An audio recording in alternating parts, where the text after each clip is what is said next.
Olá a todos! Hoje damos continuidade ao ciclo de encontros virtuais, passeios pelo maravilhoso, literatura e outras artes, vinculado ao grupo de pesquisa Narrativas Maravilhosas, Míticas ou Populares da Oralidade à Literatura. Este oitavo e último encontro contará com a presença do professor doutor Leandro Passos. O professor Leandro é professor de português no Instituto Federal de Educação, Ciência e Tecnologia de Mato Grosso do Sul, no campus de Três Lagoas. Ele realizou estágio pós-doutoral pela Unesp de São José do Rio Preto de 2018 a 2020, investigando a cultura iorubá e banto nas obras de Conceição Evaristo. Ele participa dos grupos de pesquisa Vertentes do Fantástico na Literatura e Gênero e Raça, todos cadastrados pelo CNPq. Possui contos e poemas publicados nos Cadernos Negros, pela editora Quilombo Hoje, pelas editoras Benfazeja, Trevo e Cartola.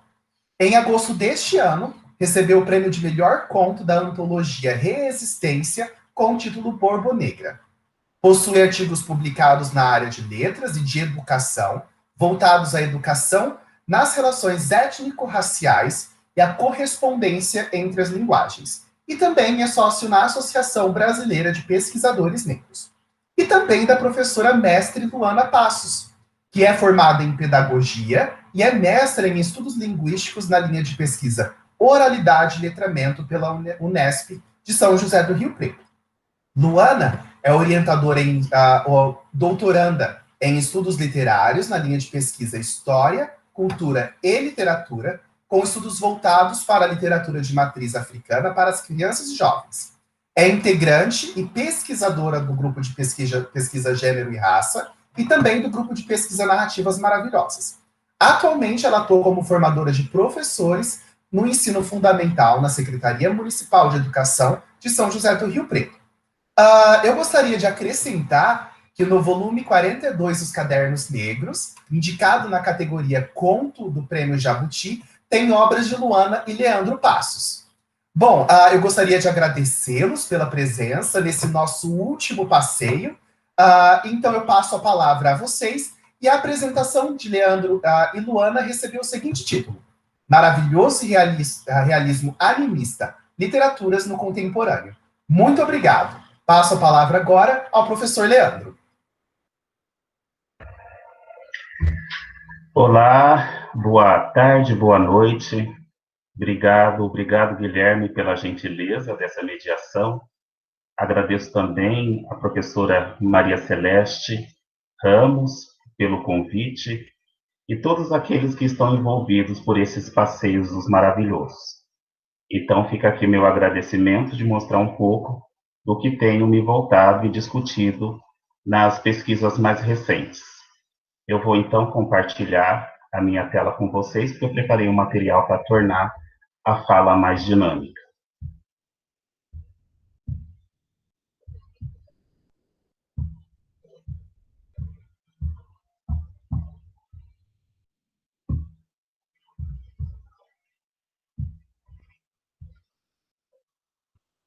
Tudo bem? Tudo bem, Leandro. Está projetando sim. Obrigado. Então, a minha fala gira em torno do maravilhoso e realismo animista, e para fazer essa discussão eu trouxe duas autoras, duas escritoras com as quais eu trabalho, já trabalhei e provavelmente vou trabalhar, que é a Marina Colasanti e a Conceição Evaristo. Eu inicio, então, fazendo uma pergunta e suscitando algumas reflexões sobre o maravilhoso de forma crítica. E, para tanto, eu trago aqui a obra da Marina Colasanti, Entre a Espada e a Rosa, que está numa antologia de contos com o mesmo título. Esse conto, ele permite que a gente pense o maravilhoso, né? E que a Marina Colasanti resgata lá da antiguidade, dos clássicos, no contemporâneo, na modernidade, de forma crítica.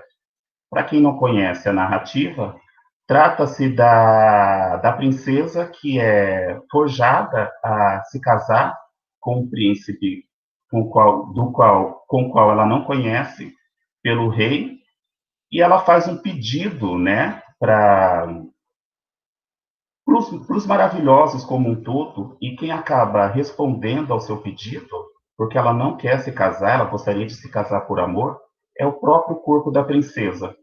No corpo da princesa aparecem rosas rubras, e esse é um dos elementos do maravilhoso que aparece na narrativa da Marina Colasanti. No decorrer, então, da narrativa que eu vou explicar, ela chega para o pai com o rosto barbado e o pai a expulsa do castelo. Feito isso, a princesa tenta se sustentar, mas ela não é aceita por muitos, porque ela tenta realizar trabalhos de mulher, mas muitos não a consideram mulher, e tenta realizar trabalhos de homens, sem muito sucesso. Ela decide, então, utilizar uma armadura, né, em que todo o seu corpo fica velado. Ela, então, começa a fazer parte de um outro reino e o príncipe começa a sentir um sentimento que até então ele não havia sentido por ninguém, né? Então a gente percebe aqui a Marina Colasanti trazendo, né, essa estética, o que ela chama de nome técnico na contemporaneidade, para nós pensarmos questões de natureza de gênero, o que é muito interessante. Então, para não estragar o desfecho da narrativa, eu vou ler alguns fragmentos e fazer alguns comentários. Bom, como já observado, e que é a proposta desse encontro, existe na narrativa algo que não é muito natural e, para tanto, a fim de fundamentar um pouco a minha fala, eu trago aqui uma citação do Todorov. De acordo com Todorov, em A Introdução à Literatura Fantástica, o gênero maravilhoso é aquele em que a presença no sobrenatural não promove hesitação interna nas personagens, e nós vamos perceber que a Marina Colasanti, neste conto, já coloca essas questões do maravilhoso em xeque, porque ela está problematizando essa questão, e externamente leitores da obra, em oposição ao gênero fantástico. Nós, leitores, então, não hesitamos, não suspeitamos do que parece algo inusitado, que são as barbas rosas, né? São as rosas que nascem e com cheiro no rosto da princesa.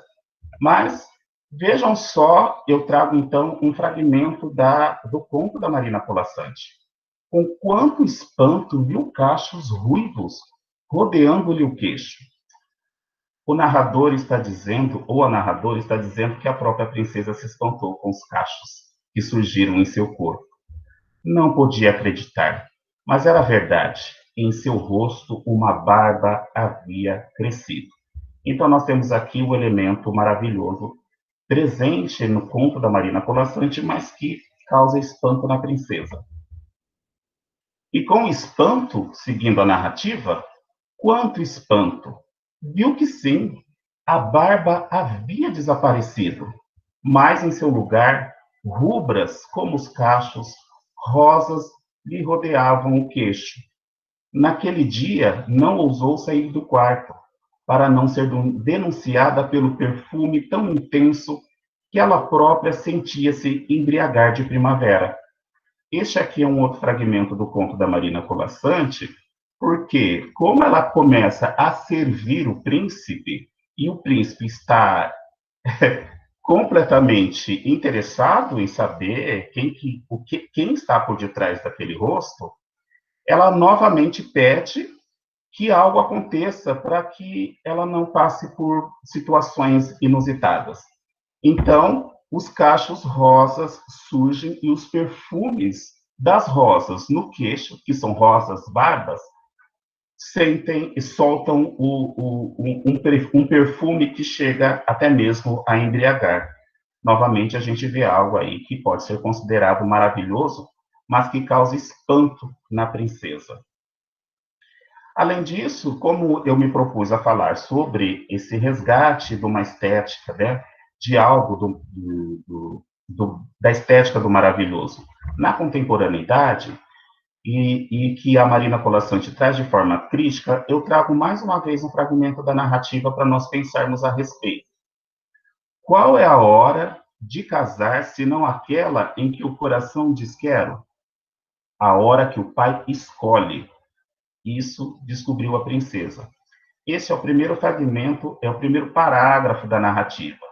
Então, a gente já vê questões atreladas ao gênero e à imposição do casamento, que, na época, né, dos castelos, na época do feudalismo, era completamente natural, mas a Marina Colasanti traz para a contemporaneidade de forma crítica. Ainda no que diz respeito a essa problematização que a Marina Colasanti traz, a partir da estética do maravilhoso, eu trago mais uma vez um fragmento da narrativa. Salva a filha, perdia-se, porém, a aliança do pai, porque, na verdade, o casamento da princesa com um príncipe que ela sequer conhecia fazia parte de um acordo, que, tomado de horror e de fúria diante da jovem barbada, e alegando a vergonha que cairia sobre seu reino diante de tal estranheza, ordenou-lhe abandonar o palácio imediatamente.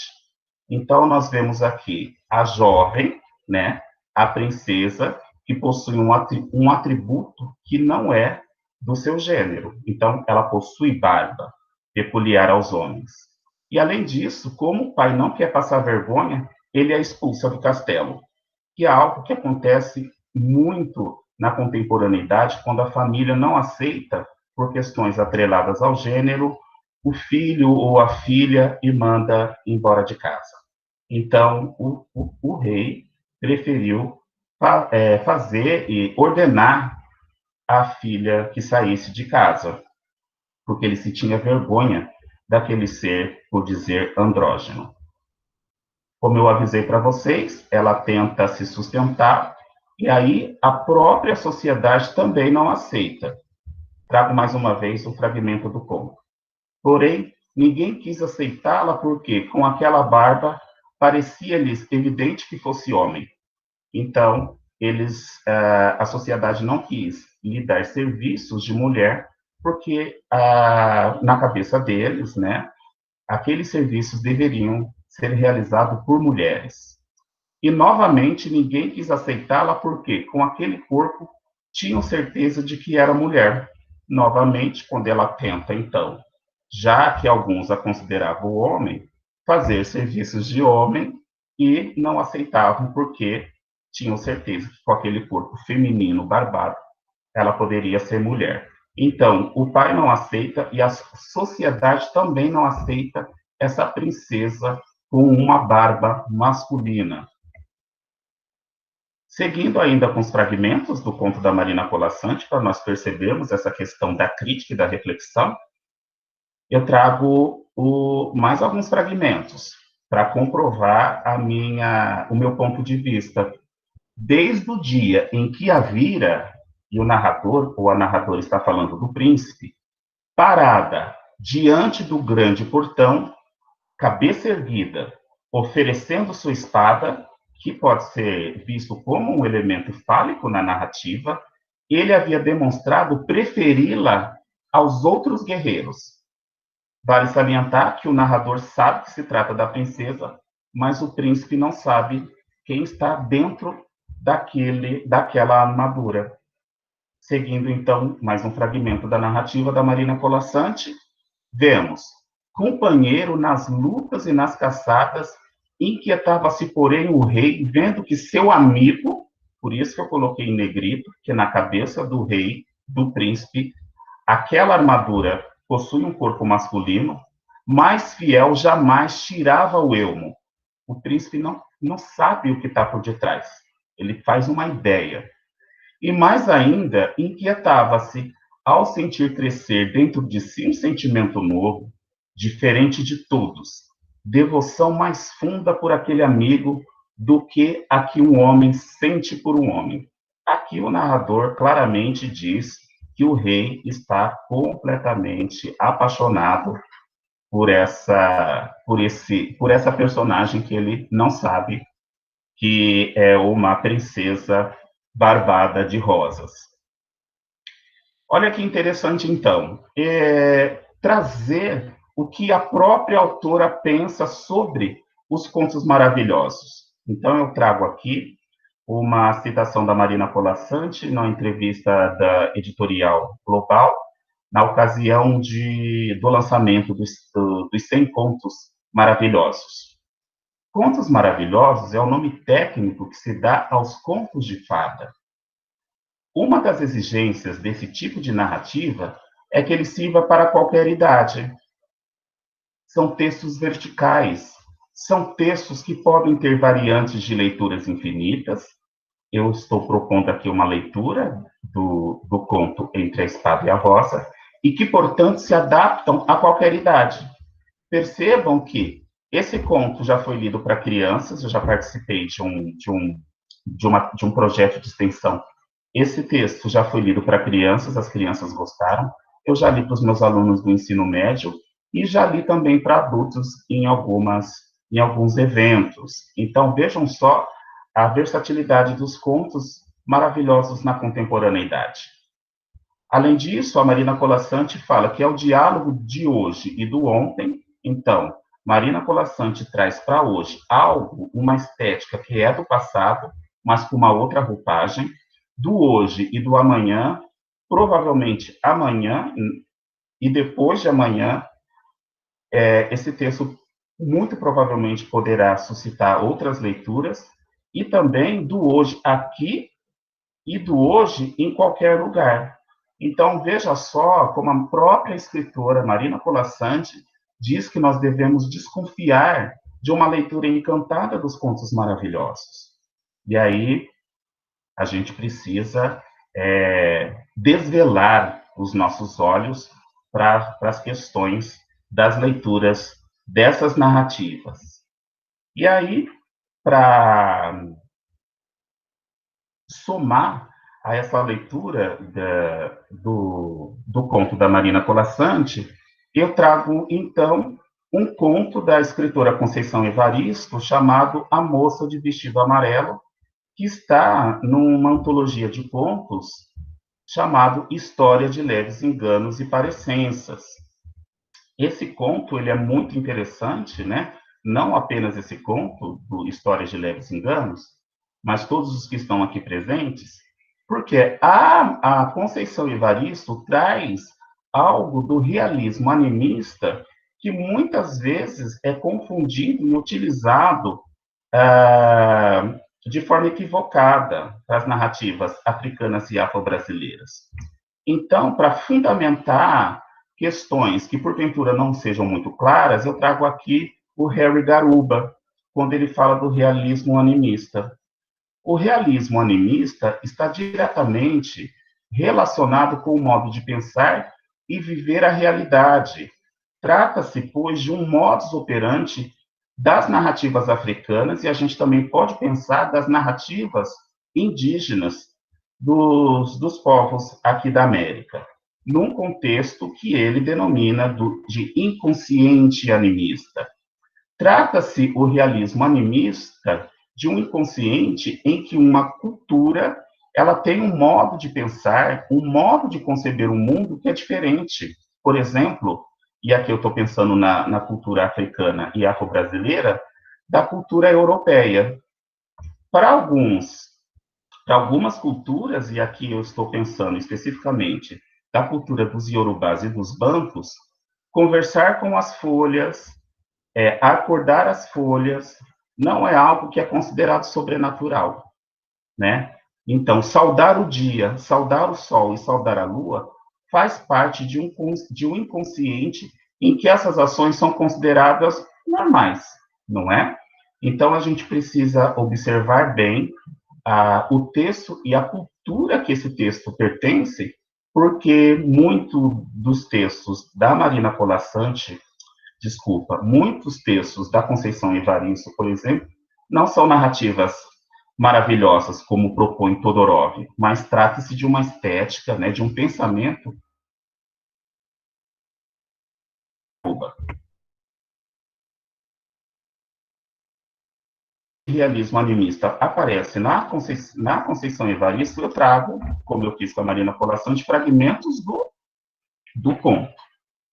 O padre, ao ser informado sobre o sonho da menina, foi lacônico e certeiro em direção à resposta. Com um tom de contrariedade na voz, olhou severo para a avó de Doris, como se ela tivesse alguma culpa sobre o sonho da menina, e, mordendo as palavras, respondeu que deixasse estar. Cada qual sonha com o que está guardado no inconsciente.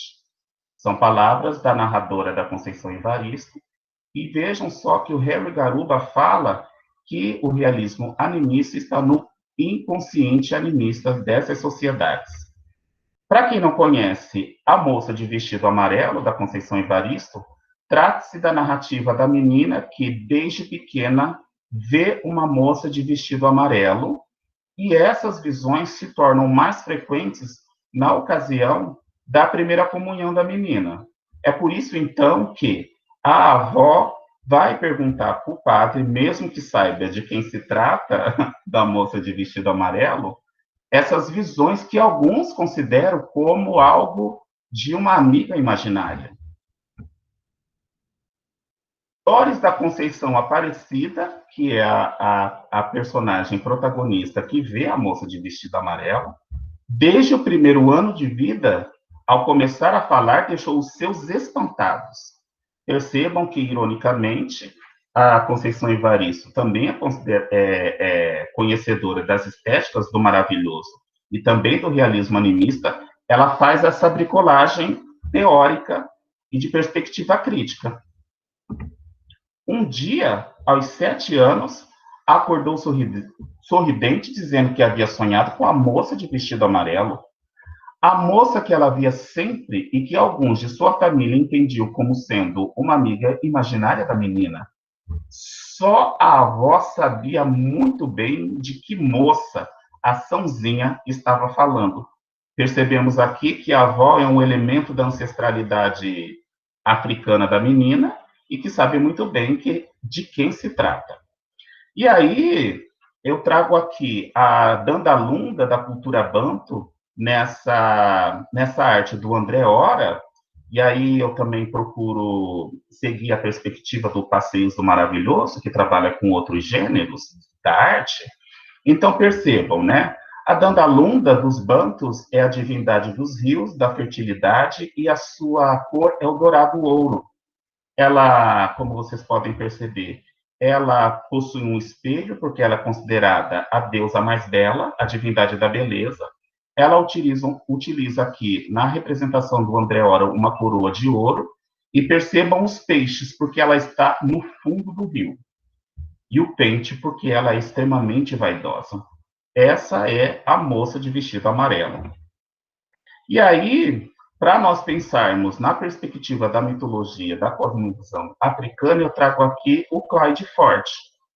Encontra-se uma variedade rica de sagas heróicas na mitologia banto, que é pouco estudada ainda na graduação, nos programas de pós-graduação, né? Pouco se fala da mitologia banto, contando aventura nas terras celestiais, da divindade no mundo debaixo dos espíritos, mortos, repleto de seres dotados de dons sobrenaturais. Na mitologia banto, essas questões também aparecem, como bem observa o Forte. E aí, trazendo também uma pintura, né, e seguindo a proposta do Passeios do Maravilhoso, eu trago aqui a Oxum dos Iorubás, nessa tela do Abdias do Nascimento. Devido ao tempo, eu não vou conseguir explorar, né, a análise da pintura, né, que também é pouco conhecida. Nós temos aqui a Oxum utilizando a sua coroa dourada, né, muito parecida com a da Dandalunda, e ela também possui os seus seios, né, hiperbólicos, porque ela é a divindade da fertilidade, ela é considerada a grande Iabá. E aqui nós vemos o azul das águas dos rios com a questão da terra, né? Então, vou deixá-los curiosos para um outro momento. Ainda de acordo com Ford, no que diz respeito ao panteão iorubá, o panteão iorubá, diferente do banto, ele é um pouquinho mais estudado, né? Principalmente quando ele aparece de modo, às vezes, de fetiche, né? Que eu ainda acredito, nas narrativas do Jorge Amado, né? Mas o panteão iorubá ele é significativo não só por ocupar uma posição central dessa cultura, né? É preciso pensar o panteão Urubá, mas também porque as divindades sobreviveram nas Américas. Então, é interessante pensar como essas narrativas dos Yorubas sobreviveram nas Américas por conta da diáspora africana. Há uma abordagem que considera os orixás personificações daquelas energias arquétipo que se manifestam na natureza e na vida humana.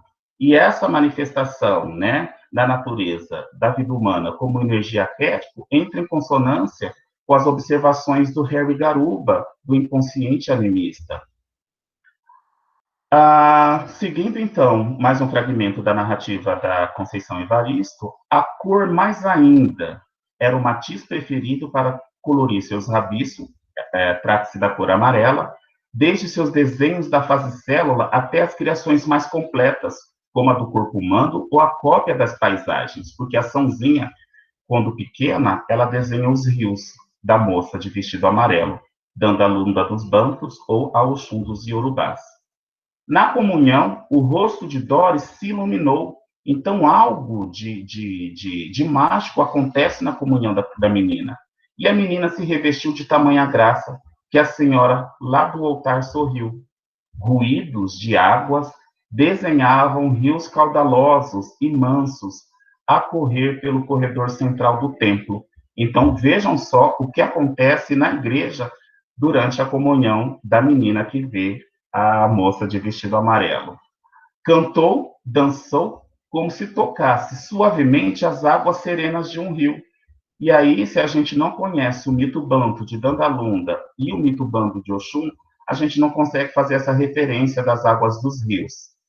Dores da Conceição Aparecida cantou para nossa outra mãe, para nossa outra senhora. E aí, como eu trouxe a fala da Marina Colasanti, eu trago também algo da fala da própria Conceição Evaristo no que diz respeito à sua estética, no ciclo de seminários de mulheres nas artes. Conceição Evaristo explica que inserir a vivência do povo negro não apenas na prosa, mas também no poema por meio da intertextualidade. Então, nós temos aqui uma referência intertextual na moça de vestido amarelo, é sempre uma provocação mesmo, né? Então, da maneira como Marina Colasanti provoca, né, trazendo a estética do maravilhoso para refletirmos questões de gênero, a Conceição Evaristo também faz as suas provocações. É para marcar um outro lugar de escrita, não é inocente. Então, assim como a Marina Colasanti diz que não devemos ler essas narrativas da contemporaneidade com um olhar inocente, a Conceição Evaristo também diz: meu projeto de escrita, diz Evaristo, é a partir realmente da minha vivência. E aí eu retomo a questão do inconsciente animista proposto por Garuba. Então, eu encerro a minha fala, espero não ter ultrapassado o tempo estabelecido, dizendo que a gente precisa ler as narrativas maravilhosas, como as de Marina Colasanti, e as narrativas que possuem um projeto de realismo animista de Conceição Evaristo, com um olhar de observador e de pesquisador, levando em consideração a cultura que eles pertencem. A Marina Colasanti costuma trabalhar mais com os mitos gregos, os gregos, romanos, latinos, nórdicos. Já a Conceição Evaristo traz para a sua perspectiva de escrita a cultura dos bantos e dos iorubás. E a gente precisa fazer a adequação correta para fazer a análise dessas narrativas, porque, para mim, ainda me parece uma inadequação ler uma cultura com o olhar do outro.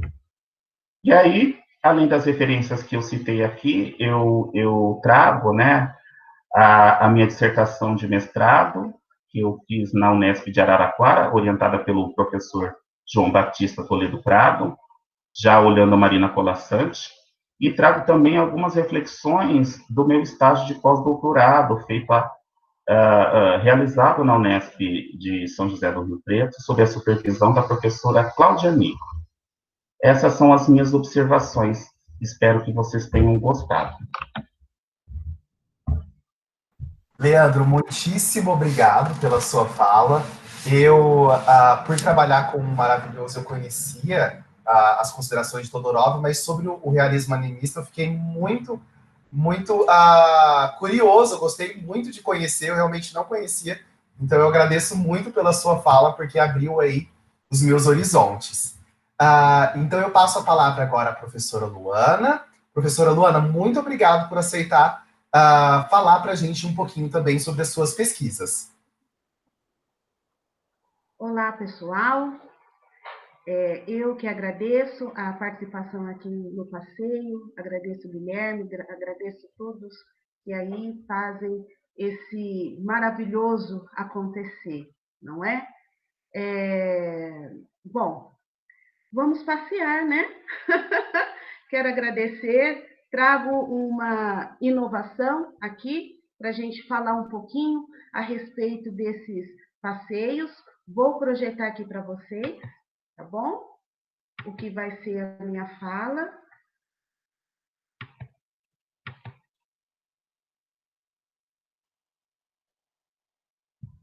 Vocês já conseguem ver? Sim, Luana, conseguimos sim. Ah, que bom.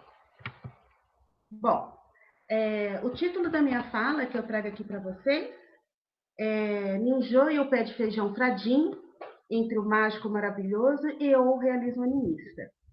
E esse é um conto que está dentro dos Cadernos Negros, volume 42, Contos Afro-Brasileiros, e esse conto pertence a Leandro Passos, né? Então eu trago aqui esse passeio pela cultura afro-brasileira e vou apresentar rapidamente aqui o conto para vocês, já fazendo algumas inserções daquilo que eu quero chamar a atenção pelo nosso passeio de hoje. Então eu inicio aqui a fala, né, trazendo os personagens do conto, que é Miduro, que é o pai, Nidita, mãe e viúva, Ninjô, que é o filho mais velho, e a Lindurá, que é a filha caçula. Bom, esse é um ciclo, né, de familiar, né, e pai, mãe e os filhos, e eles vivem felizes e humildemente dentro de uma comunidade. E o pai, o homem duro, né? Ele falece, ele morre, né? Ali, apesar de ser tão trabalhador e um forte negrão, como diz o médico, né? Ele adoece e vai ao médico e o médico fala para ele: você está forte, negão, dá para trabalhar sem frescura.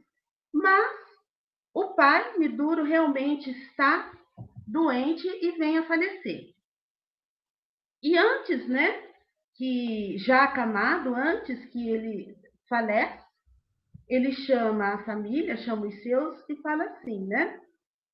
Vou ler o fragmento. Miduro morreu na cama, mas antes chamou os seus e falou, não com os lábios e com um sorriso, mas com uma pequena boca murcha cinzenta.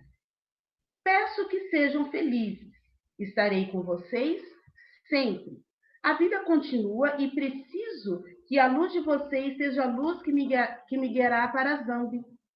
Do outro lado da vida, vigiarei todos vocês. A esposa, claro, fica muito triste, né? E, enfim, a vida continua, né? Bom, essa família, ela vivia num lugar chamado Vila dos Esquecidos, né? E nesta vila vivia negros, mestiços, indígenas e cafusos. E eles se ajudavam mutuamente. Certa vez, a Nidita, após fazer a colheita de milho ali do seu quintal, ela pede para o filho que fosse trocar, fosse fazer uma troca, né, por feijões com a dona Nenguá Quilulerê. E só era preciso que o Nijô fizesse essa troca.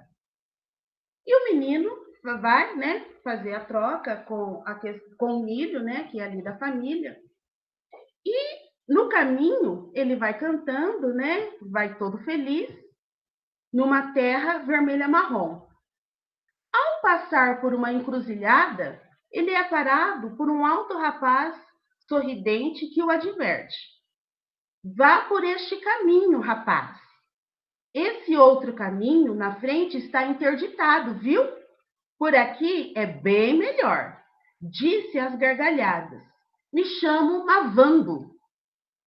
Obrigada, moço, respondeu Ninjô, admirado pelo tom, pelo bem-estar do moço, todo vestido de preto e vermelho.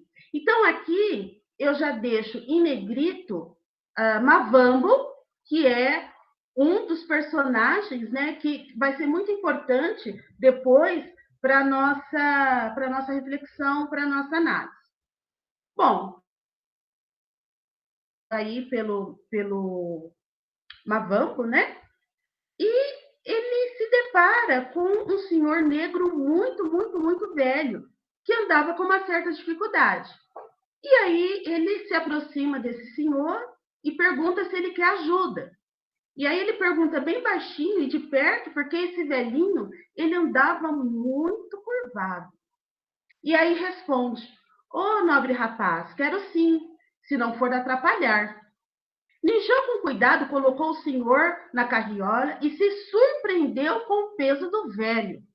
Apesar de magro e frágil, o velho era pesado. Era como se o mundo inteiro estivesse agora ali na carriola.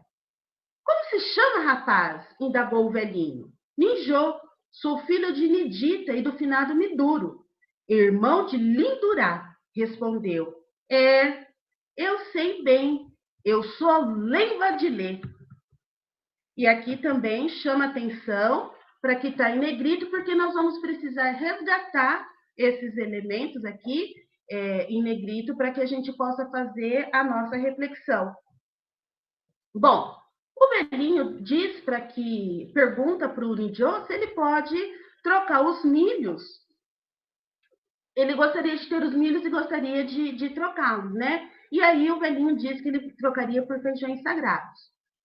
Aí o Ninjô fala: olha, desculpa, mas eu já troquei-os por outros feijões. Os de língua quilo lerê. Eu sei bem, responde o velhinho, mas esses feijões são sagrados. Bom, quem é o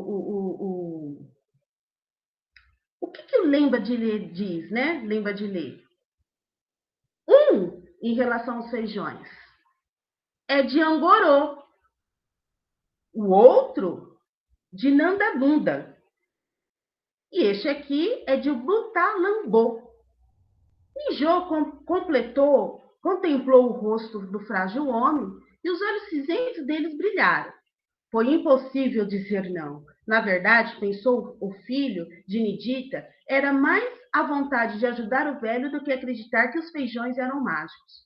Por fim, aceitou, despediu-se de Lenvadilê e que o orientou a fazer o mesmo caminho.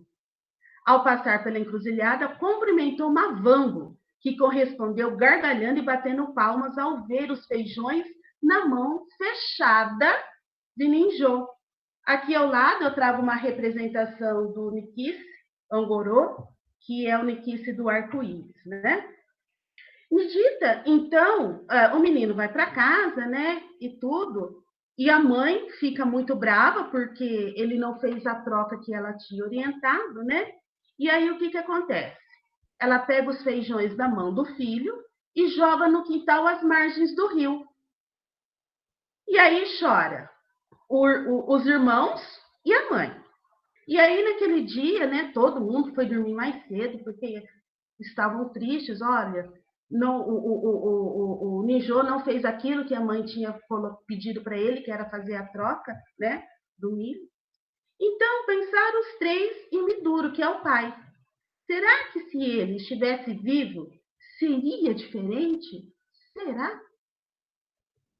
Bom, no outro dia, surpresos, né, eles eles saem de dentro de casa surpresos, né? O quintal estava repleto de pés de peixões já crescidos e firmes, fortes de vagens suculentas.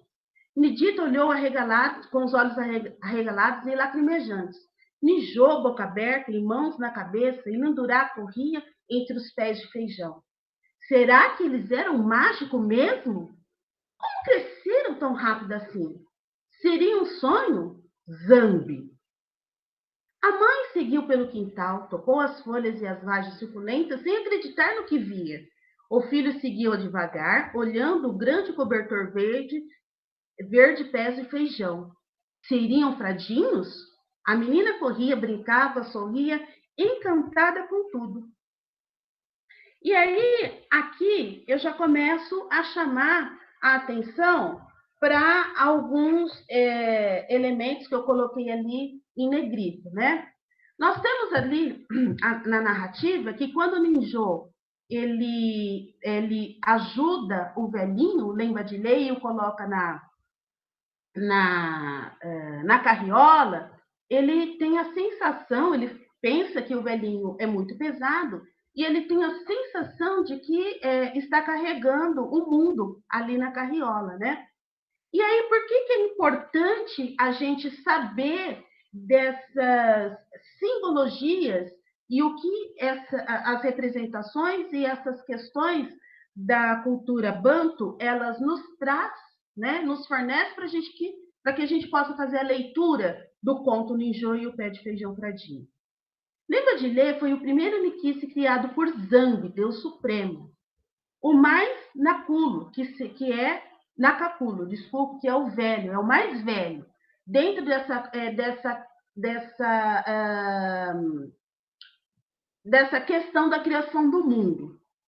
Todas as histórias que relatam a criação do mundo passam necessariamente por Lemba de Lê, que foi o primeiro Nikice concebido por Zambi, encarregado de criar não só o universo, como todos os seres, todas as coisas que existiram no mundo.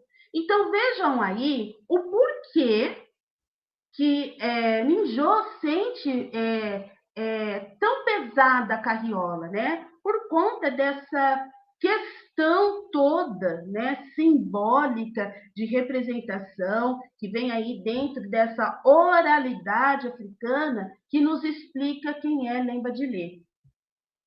Bom, e a gente percebe que não só Lemba de Lê, mas até a própria indicação dos 3 feijões e até o Mavambo, que seria o mensageiro, né? Eles são aí divindades que são importantes para a nossa reflexão, porque até então eles não pertencem, vamos colocar aqui, a este nosso mundo terreno, vamos colocar assim, né? Eles fariam parte de um outro mundo. Então, olha lá, eu trago aqui Garuba, né, com relação a essa questão do pensamento animista. O pensamento animista espiritualiza o mundo do objeto, o mundo do objeto, dando assim ao espírito uma habitação local. Os objetos são dotados de uma vida espiritual e social dentro da cultura, muito em excesso, e suas propriedades naturais e de seu valor de uso. O crítico acredita que a realidade africana pode ser entendida melhor, pois ela materializa-se através da convivência pacífica entre os 2 mundos, o dos vivos e o dos mortos, instigados pelo tempo passado, presente e futuro.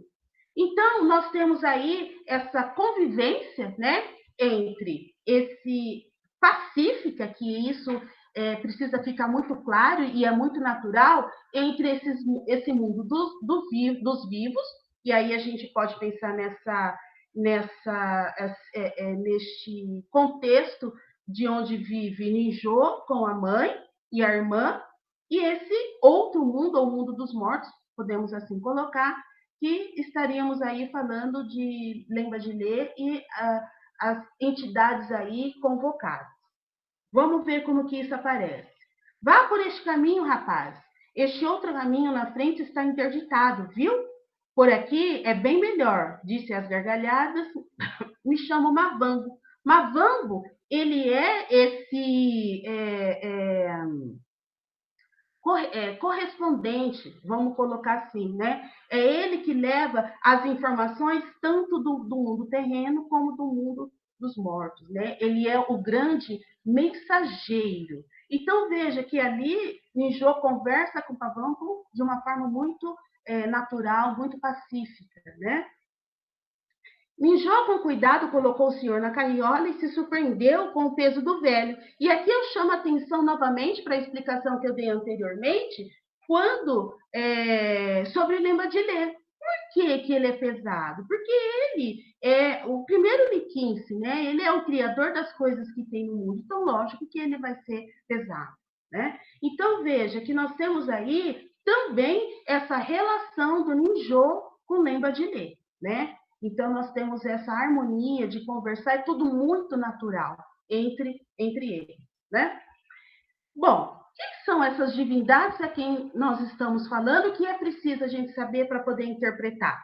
Nós temos o Mavambo, que é o mensageiro do Deus Supremo, das divindades e dos homens.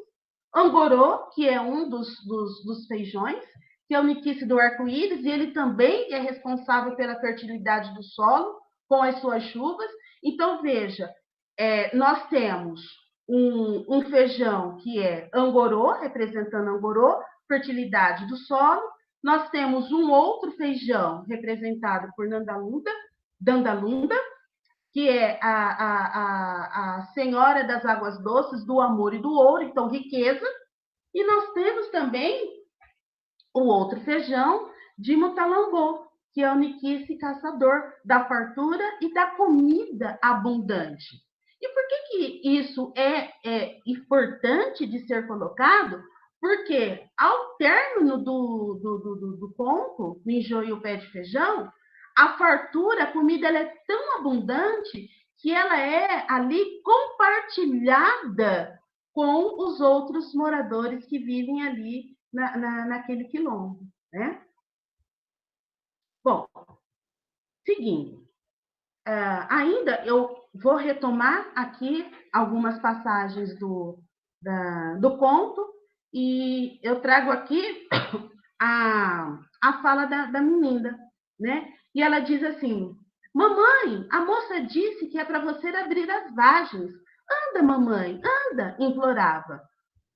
Quem, menina? Que moça? Perguntava Nedita, olhando ao redor, né? Isso quando eles já estão lá no quintal e tem ali, vem com surpresa o feijão.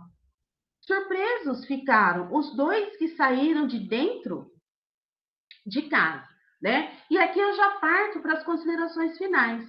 O quintal estava repleto de pés de feijões já crescidos e firmes e fortes, e cheio de vagens suculentas. Nedita, olhos arregalados e lacrimejados. Ninjô, boca aberta e mãos na cabeça. E Lindurá corria entre os pés de feijão. Será que era um mágico mesmo? Como cresceram tão rápido assim? Seria um sonho, Zambi?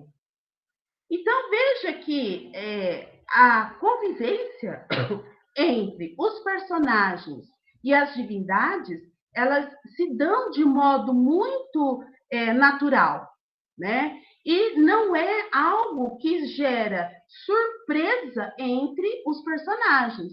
A surpresa acontece, né, quando eles saem de casa e vê os feijões, né? E quando eles abrem a vagem, que aí a criança, como ela colocou aqui, né? A Lindurá, mamãe, a moça pediu para que você abrisse as vagens. Por quê? Porque quando as vagens são abertas, tem ali os feijões que eles são de ouro.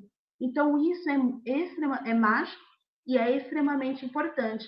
Então, vocês vejam que essa harmonia entre a convivência do mundo de lá e o mundo de cá.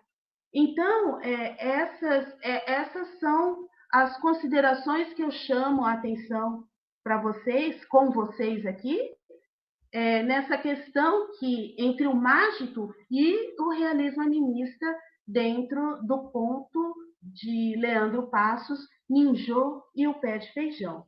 E aqui eu finalizo a minha fala, e aqui, né, aqui eu já coloquei para vocês que dentro das vagens tem feijões de ouro, né?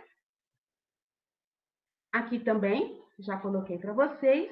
E aqui, então, enfim, eu finalizo a minha fala, né? E vou ler aqui a última frase. Lembra de ler, disse a verdade. E aqui é o pensamento de Minjô. Os 3 feijões de Angorô, de Nandalunda e de Mutalambô eram realmente mágicos. Essas são aí as reflexões que eu trago para vocês do conto Minjô e o Pé de Feijão Pradinho, que está dentro da coletânea dos Cadernos Negros, volume 42, Contos Afro-Brasileiros, e esta é a bibliografia utilizada para poder fazer essa reflexão com vocês. Luana, muitíssimo, muitíssimo obrigado. Adorei conhecer o conto do Leandro, que está aqui conosco, então foi maravilhoso. Eu acho que foi a primeira vez em que eu participei de uma análise em que o autor estava presente. Então, maravilhoso mesmo, assim, adorei. Eu gostaria agora de fazer algumas perguntas para que a gente discutisse e aprofundasse um pouquinho mais esse último passeio, né? Eu vou começar pelo Leandro. Leandro, é possível perceber essa questão do maravilhoso de forma crítico-reflexiva em outras obras e narrativas da Marina Colasanti? Olá, Guilherme. É interessante a pergunta, porque sim, né? Eu sou apaixonado pela escritora Marina Colasanti, fiz o mestrado com Contos de Amor Rasgados, né? Que eu citei ali na bibliografia comentada. Então, eu cito Contos de Amor Rasgados, né? Que são contos até um pouco eróticos, que a Marina Colasanti, ela traz os mitos gregos, os mitos latinos, ela traz também um pouco da cultura hindu nesses contos, e a gente percebe aí toda uma questão reflexiva sobre gênero e também de questões atreladas à mulher na sociedade, né? Então, sim, né, entre outros livros, né, que eu poderia citar, além de Conto de Amor Rasgados, né, Entre a Espada e a Roda, ele é de 92 ou 94, imagina. Mas olha só que interessante, nós temos também um livro de contos da Marina Colasanti, que ele não é muito estudado, que ele foi publicado na ditadura militar, que também são mini contos, que chama A Morada do Ser. E A Morada do Ser são contos muito curtos, em que ela traz essas questões do fantástico e também do maravilhoso de forma extremamente crítica. E aí a gente precisa suspeitar dessa bruxa, no bom sentido, que é a Marina Colasanti. Leandro, enquanto você estava falando sobre o conto da Marina Colasanti, eu me lembrei de um outro conto dos irmãos Grimm. Claro, não tem esse teor crítico, né, de gênero, como o da Marina Colasanti, mas que uma mulher, ela se veste como soldado, e ela vai para essa corte lutar como soldado, e o leão, o rei tem um leão mágico, e esse leão fala que ele não, que esse soldado não é um homem, que é uma mulher. Mas falta, obviamente, esse teor crítico da Marina, mas me fez me lembrar desse conto que, se eu não me engano, ele se chama O Rei e o Leão. Então me fez lembrar desse conto. Sim. A Marina bebe dessas fontes, né? Mas o interessante é que ela dá uma reconfigurada bastante interessante, né, aqui na modernidade. E muito pertinente, né, para os nossos tempos, inclusive. Luana, eu tenho uma pergunta para você agora. Ah, qual a importância do realismo animista para a leitura de narrativas africanas e afro-brasileiras, como essa apresentada em Nijô e o Pé de Feijão Fadinho? E de que maneira o conto se aproxima do animismo realista?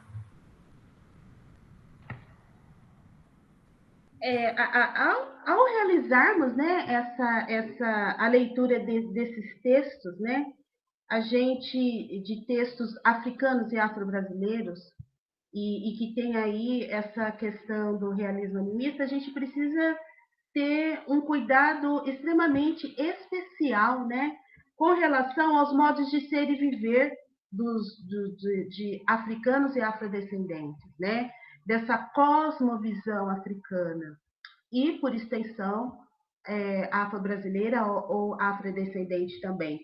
Principalmente por conta dessa questão da descolonização e por conta também desses respingos que que a cultura europeia ainda, né, tem sobre ou ainda tenta ter sobre a cultura africana. Cultura africana, as suas literaturas, a cultura afro-brasileira e as suas literaturas também. Então, o realismo animista ele é importante para que a gente faça o entendimento dessa realidade africana e afrodescendente e de que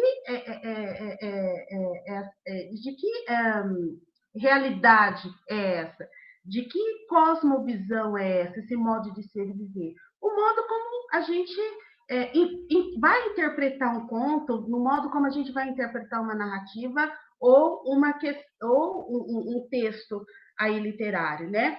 Se a gente volta, por exemplo, lá no texto do Ninjô e o Pé de Feijão, a gente tem a Lindurá. A Lindurá, ela chama a atenção da mãe e do irmão para aquilo que é para fazer com as vagens, né, do feijão. E quem foi que explicou para ela? Foi uma divindade que não estava ali dentro da comunidade delas, né?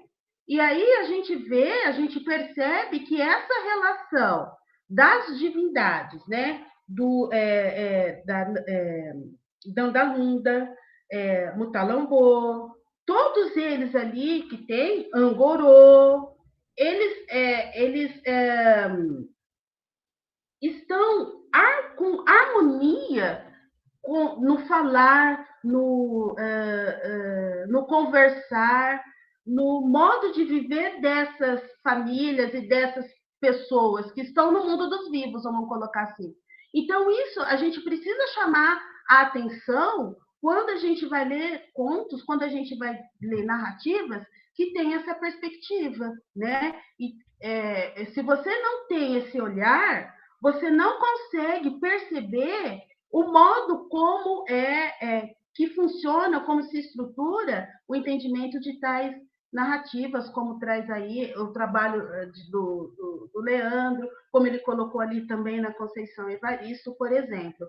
Então, esses estudos eles são importantes para a gente quebrar uma maneira única de olhar sobre a cultura do outro e se voltar para a cultura desse outro, da sua cosmovisão, para que essa leitura descolonizada, para que essa leitura de como ela realmente ela pode ser feita, senão não acontece. Então, eu acredito que vá por este caminho. Me corrija se eu estiver errado, Luana, seria então analisar a cultura do outro a partir da cultura dele mesmo. Exatamente, né? Exatamente, porque como que nós vamos ter aí uma leitura de um pensamento não africano para uma cultura banto? A gente vai massacrar, a gente vai cometer um etnocídio. É um etnocídio isso, porque é você matar com a cultura do outro, e uma cultura que está viva, né? Então, você mata ali com a história daquele povo, com a cultura daquele povo, com toda uma tradição que para eles é natural. Então, se você não tem esse olhar descolonizado, se você não procura estudar e entrar dentro dessa cosmovisão, dentro do pensamento deles, essa leitura não acontece. Esses fenômenos, eles não vão ser percebidos, porque é uma interação harmoniosa entre o mundo de lá, dos mortos, e o mundo daqui. Como que uma criança conversa com um representante de um feijão, vamos colocar assim, se ele está morto? Não é verdade? Então, são essas questões que a gente precisa tomar cuidado. É tudo ali harmonioso e faz parte dessa cosmovisão africana, né? E ela não pode ser desvinculada, ela não pode ser apagada ou negada. Lembadilê, que é um velhinho, que é pesado. Por que ele é pesado? Olha, se ele é velho e tão magro assim, por que parece que eu estou carregando o mundo? Ora, vamos ver quem é esse Nikins. Gente, ele é o criador. Ele criou, dentro dessa questão da criação do mundo, ele criou os homens e tudo que existe aqui. Ora, mas se ele é essa divindade, o que ele está fazendo na estrada conversando com o Nijo? Então, a gente precisa estar sensível e perceber essas nuances, porque senão você não consegue ler essa leitura cultural, social, histórica de todo um povo, e aí você comete um etnocídio. Perfeito, Luana. Leandro, você gostaria de acrescentar algo? Eu acredito que é isso mesmo, que a Luana muito bem observou. E não é difícil, né, Guilherme? Você fez uma observação muito precisa. Então, se você está analisando uma cultura que tem um pensamento específico e peculiar, você tem que fazer a leitura dessa cultura a partir dos seus próprios conceitos. Porque senão a gente vai demonizar, a gente vai menosprezar, a gente vai desqualificar a cultura do outro. E principalmente porque os símbolos, eles são diferentes nas diferentes culturas, né? A gente tem trabalhado bastante isso, né, nos nossos estudos, né? A concha numa cultura significa uma coisa, o tridente numa cultura significa outra, a maçã numa cultura significa outra coisa. E é muito simples, basta olhar o texto a partir da cultura a qual ele pertence. Porque se a gente utilizar critérios da cultura do outro, da cultura que for diferente, não vai dar certo, né? É isso, Guilherme. Com certeza, Leandro, concordo super com vocês dois. Leandro, aproveitando que você está com a palavra, então eu vou fazer uma outra pergunta para você. O que dizer, então, sobre a associação do realismo animista ao fetichismo do pensamento ocidental? Então, Guilherme, nos grupos de pesquisa que eu tenho participado, né, lá na associação, na ABPE, na Associação Brasileira de Pesquisadores Negros, enfim, a gente tem observado, né, algumas inadequações no que diz respeito à leitura de narrativas de matriz africana e afro-brasileira, porque acha que essa perspectiva do realismo animista, ela é muito próxima da religião, do culto, e não necessariamente é isso. Então, trata-se, sim, de uma inadequação que muitas vezes acontece, né? Isso não acontece muito em pesquisas acadêmicas, né? Dissertações, teses, enfim.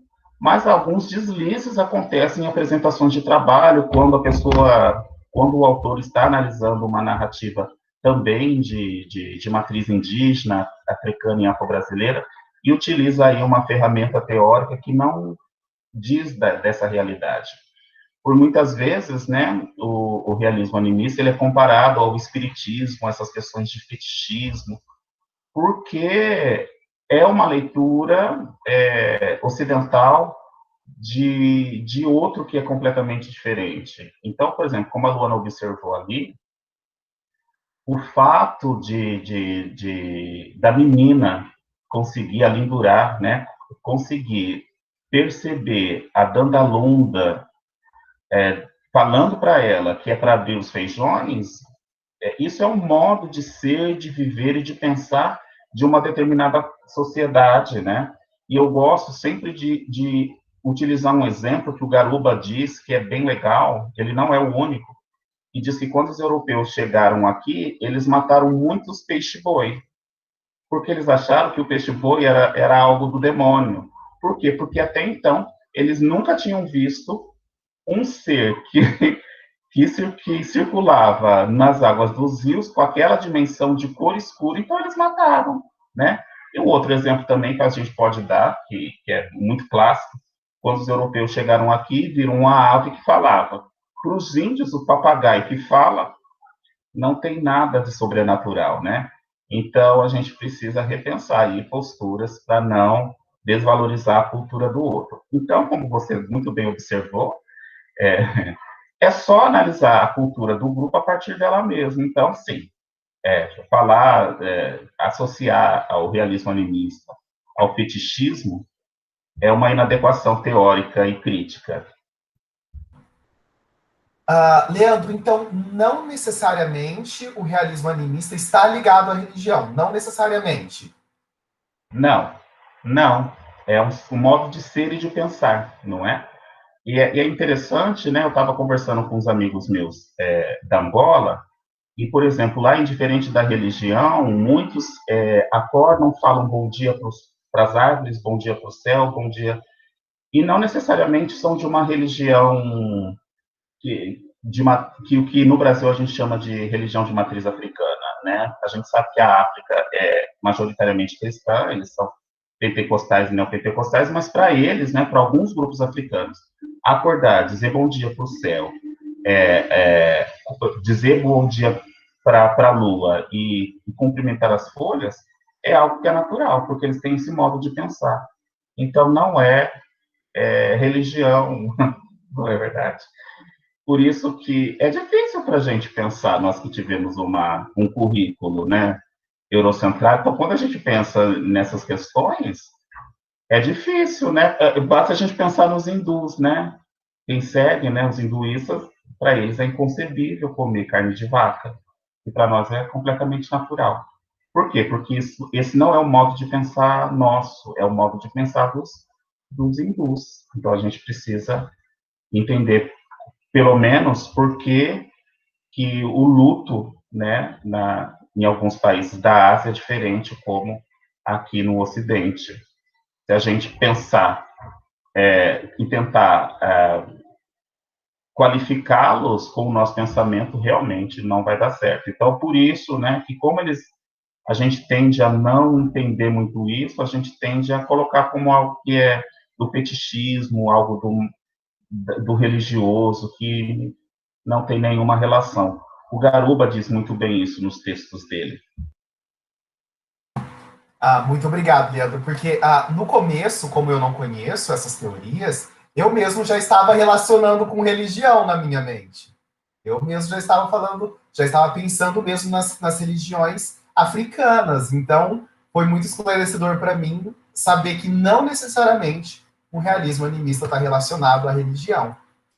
Luana, você gostaria de acrescentar algo? Sim, eu gostaria de acrescentar, e é muito pertinente a questão do que o Leandro coloca, que não necessariamente ele pode estar atrelado à religião, mas a gente pode encontrar algumas pesquisas e alguns trabalhos que podem se aproximar. Então, por exemplo, quando traz a questão dos liquenses e a questão dessa oralidade que vieram com o povo banto e que são colocadas dentro dessa oralidade e dessa sistematização da cultura banto dentro de questões religiosas, por exemplo. Né? Então, a gente precisa prestar atenção naquilo que a gente está lendo e o que ele traz por ali de recorte para a gente poder fazer essa leitura, né? Essa leitura, porque há sim teóricos e escritores africanos e afro-brasileiros que faz essa relação com relação à questão da religiosidade, mas dentro dessa questão deste olhar, dessa convivência aí, desse pensamento africano, e aqui, como eu estou trazendo o Nijô, afro-brasileiro, né? Então, isso é importante, né? Até eu tenho aqui deixa eu ler aqui uma fala do Garuba, deixei aqui junto com o livro, ele diz assim, ó, segundo Garuba, só a animismo explica o mundo africano, onde o mundo natural convive com o sobrenatural, sendo ambas as realidades para o africano, porém uma visível e a outra não. Também é possível, né, que a gente traz essas questões para as narrativas afro-brasileiras, como eu já havia colocado antes, né?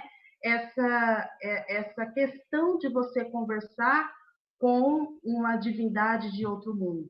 Às vezes, essas divindades elas vão estar aparecendo dentro de uma narrativa de cunho religioso. Então, por isso que a gente precisa tomar cuidado, né? Que nem sempre, não, nem sempre, mas pode sim acontecer de ter esse vínculo religioso. E aí, da gente fazer essa leitura e esse entendimento, para a gente não demonizar, né? Essas questões, que é o que geralmente acontece. Então, É são verdade, estéticas diferentes, né? A gente precisa prestar atenção nessa estética literária que é inerente desse modo de ser e viver africano e afrodescendente. é verdade. Eu me lembrei agora, né, que tudo é uma questão, sim, de perspectiva de estudo. E eu me lembrei agora da dissertação de mestrado da Regiane Rafaela Roda, que ela estuda, né, o Dante Alighieri, e que ela traz muito da perspectiva da cultura judaico-cristã, e em certos momentos ela traz a questão do cristianismo. Mas essa foi uma perspectiva de estudo dela. Então a gente precisa só observar para não ficar confuso que tem a ver com questões de perspectiva, né? E isso depende da natureza do estudo que você faz.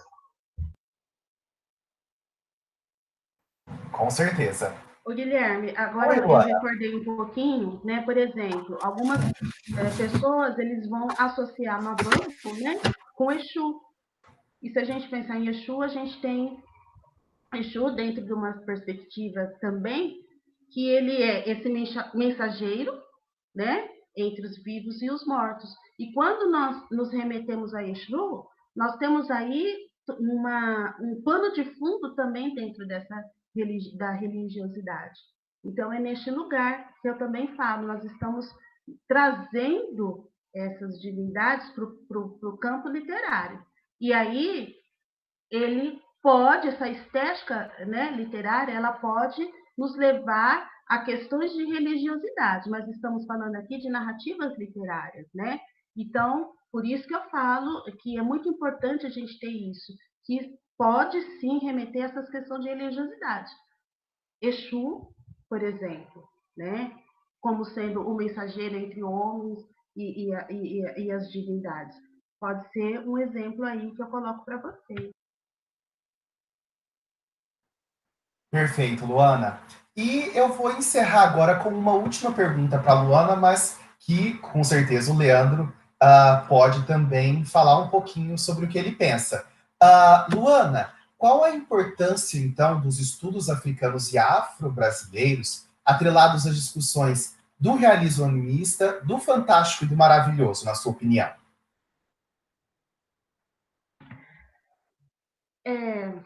Para mim, eu acho que a grande jogada é que você tenha o discernimento, né, entre esses conceitos e aonde ele vai poder ser aplicado. Então, por exemplo, a gente tem aí, a gente trouxe essa discussão do realismo animista e a gente percebe, por exemplo, que quando a gente fala da questão do fantástico, do maravilhoso, ele não vai ser suficiente, por exemplo, para explicar essa questão dessa convivência, dessa conversa entre o mundo dos vivos, entre aspas, e o mundo dos mortos. Então, ele traz esse discernimento, ele chama a atenção para isso. Não é suficiente essa questão do fantástico e do maravilhoso para fazer a leitura dessa questão das narrativas que a gente coloca, que tem aí o realismo animista. Não é suficiente, fica falho. Então, a importância é isso, porque aí a gente não coloca um olhar dentro de uma outra cultura que não lhe cabe. Principalmente por conta disso, a gente precisa ter esse discernimento. Leandro, gostaria de acrescentar algo? Eu acho que é isso mesmo, né? Reforço a fala da Luana. Eu acho que os estudos, né, não apenas da etapa básica, mas as universidades, os institutos federais precisam repensar mesmo posturas e práticas. Então, quando a gente traz questões, né, teóricas do realismo animista, a gente apenas sugere que a análise do texto seja pautada a partir dela mesma. Então, ela é muito importante, principalmente que nós temos aí a Lei 10.639, de 2003, e a 11.645, de 2008, que insere, né, os estudos da cultura dos africanos, afro-brasileiros e indígenas, né? Então, é de grande importância a gente ter discernimento para não fazer inadequações teóricas, como somos pesquisadores. É isso, Guilherme. Eu fiquei pensando bastante no termo. Eu vi que o Leandro tem um conto na antologia Reexistência, e eu fiquei pensando bastante nesse termo, né? Então, os estudos ali das culturas africanas e de afro-brasileiras têm muito a ver com essa palavra de reexistir. Existe e resistir mesmo, né? Para permanecer viva mesmo essa cultura e os estudos dessa cultura. Exato, Guilherme. E principalmente porque a gente está falando de uma identidade africana e afro-brasileira, né? Então, que é essa resistência? E a gente precisa pensar também nos estudos pós-coloniais, né? Então, isso nos chama muita atenção. Então, nós temos aí toda essa questão deste mundo do africano, essa identidade africana, essa identidade afro-brasileira, e como que ela funciona e se configura nessa resistência, nessa estética literária, nessa identidade negra, nessa resistência negra. Então, é isso mesmo. Bom, gente, eu gostaria muito de agradecer vocês dois por esse último passeio. Nós passamos por vários tipos ali de literaturas e culturas, e eu fiquei muito grato por participar como mediador em todos, mas especialmente nesse último, porque me fez abrir mais ainda os meus horizontes e perceber que o maravilhoso, ele não se restringe, né? A gente percebe que o maravilhoso, ele não se restringe aos contos de fadas clássicos, europeus, mas que a gente, o maravilhoso, ele abarca muitas outras estéticas, como as que vocês trouxeram hoje. Então, eu fiquei muito feliz de mediar e participar um pouquinho dessa conversa com vocês. Então, muitíssimo obrigado por fazer parte do nosso último encontro, que foi, então, fechado ali com chave de ouro. Nós agradeço especialmente, Guilherme, é algo aí que eu venho estudando mais detidamente, que me traz muito orgulho e alegria. E fechamos com chave de ouro, né? Porque eu estou imensamente feliz em compartilhar um pouco desses saberes que ainda estão em crescimento com você e com todos aqueles que vão nos assistir. Gratidão, muito obrigada mesmo. Eu agradeço, Guilherme, pela elegância da mediação. Aproveito também para dizer que matei a saudade, você sabe que eu te adoro. Então, te agradeço pela mediação, pela elegância das perguntas e estendo aqui também os nossos agradecimentos à professora Maria Celeste Tomazelo Ramos. Fica aqui o nosso muito obrigado. Muito obrigado a vocês dois e agradeço a todos que nos assistiram até esse 8º e último encontro. Um abraço a todos.